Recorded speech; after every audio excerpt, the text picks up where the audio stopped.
High-grade Universal Century Nemo. Hey, what's up again, everybody? It's Robert184, 2Rs2Bs, gundam.tk, and you've already seen the unbox and the individual parts here for the high-grade Universal Century Nemo, as I'm going to call it here, and now it's time to see it turn from this pile of parts into something that's going to resemble an MS like this, just a lot more expendable.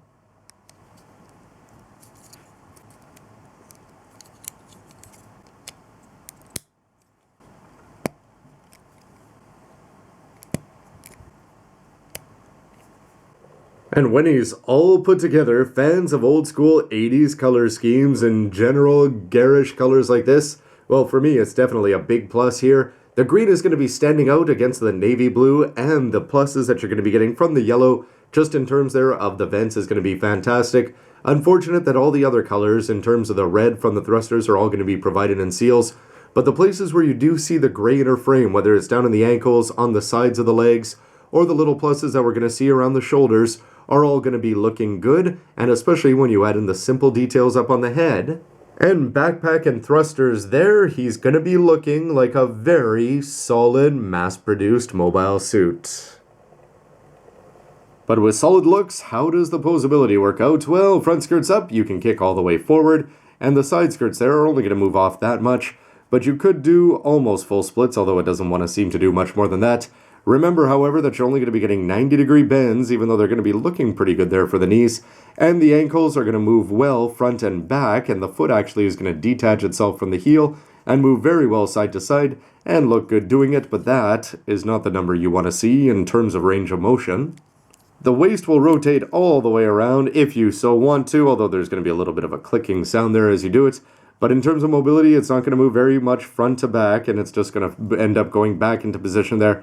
Side to side, same thing, it's just going to reset itself, so pretty much chalk that up as a no. The shoulder is going to pull out a little bit here, but you're not going to be able to get all that much, but it's still going to do a decent job of getting an almost 45 coming forward there. But the plus is that you're able to take this gray part and move it up independently there. This green part is going to be moving as well, so the arms can go slightly above shoulder level there, which is a bit of a plus. Rotate as you'd expect, but you're only going to be getting 90 degrees down there. So if you want to show off his biceps, that's all he could do, and the neck itself is just going to be on a pretty standard point. It is going to be able to do a funky chicken though, if you choose.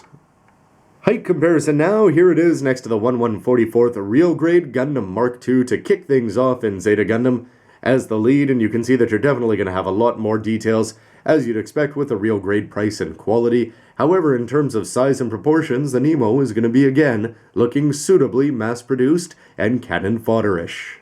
And though it's going to be half a decade earlier, here is the high-grade Universal Century Black TriStar Zaku 2, also mass-produced, although this one is going to be moving fairly quick because of its fancy jets attached on, and you can get a better idea of what similar prices is going to be getting you in terms of HGUC kits here. And in terms of ugly green non-lead units here, you can see that definitely the Shaldal custom over here is going to have a much brighter and even more gaudy green color to it. And the white is just going to be a little bit of an off-white, definitely a plus I'd say for the color scheme of the Zeta Classic. And finally, sticking with Gundam age, the high-grade Bacto over here is going to have another shade of green, in fact two of them, if you can make it out there on the shoulders and the shins. And definitely, though, a big size improvement, or in terms of a size advantage here for the Bacto, but this one definitely following in the lines of the RX-78-2 and the Gem in terms of body size and styling. And finally, you would not know that these were from the same meta series upon quick inspection.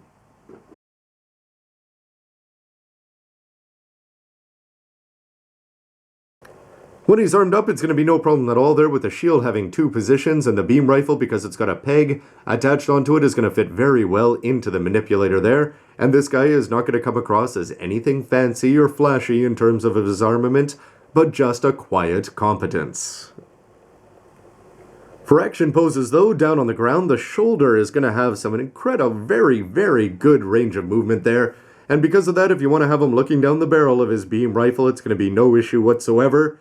And remember that even though it's going to be a downside sometimes when we're not getting fancy 180 bends for all of the limbs here, he is going to have, on the other hand, just a general solid feel.